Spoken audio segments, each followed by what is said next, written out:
ஒன்னு ராஜாக்கள் புத்தகம் என்ன சொல்லுதுன்னா, சாலமோன் எப்படியெல்லாம் ஆட்சி செஞ்சாரு, ஆலயத்த கட்டுனாரு என்பத பற்றி ஒன்னு ராஜாக்கள் புத்தகத்துல நம்ம பார்க்கலாம். இப்போ ஒன்னு ராஜாக்கள் புத்தகத்தோட பாதியில சாலமோன் பின்வாங்கி போறாரு. விக்கிரகங்கள வழிபட ஆரம்பிக்கிறாரு. தேவன் அத பார்த்து சாலமோனின் ராஜ்யத்த 2ஆ பிரிக்கிறாரு. 10 கோத்திரங்கள் தனியாவும், 2 கோத்திரங்கள் தனியாவும் பிரிக்கிறார். யூத கோத்திரமும், பென்யமீன் கோத்திரமும் யூதா தலைமையில ஒரு பக்கம் இருக்கு.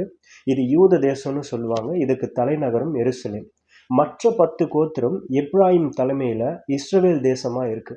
இதுக்கு தலைநகரம் சமாரியா. ஒன்னு ராஜாக்கள் கடைசியில தேசம் 2ஆ பிரியுது. யூத தேசத்தை தாவீதின் வம்சமும், இஸ்ரவேல் தேசத்தை எப்ராயிம் வம்சமும் ஆளுறாங்க. இந்த ராஜாக்கள் என்னெல்லாம் செஞ்சாங்க அப்படின்றத பத்தி தான் 2 ராஜாக்கள் புத்தகத்துல நாம பார்க்கிறோம். இஸ்ரவேல் தேசத்துல இருந்த எல்லா ராஜாக்களும் பாவம் செஞ்சாங்க.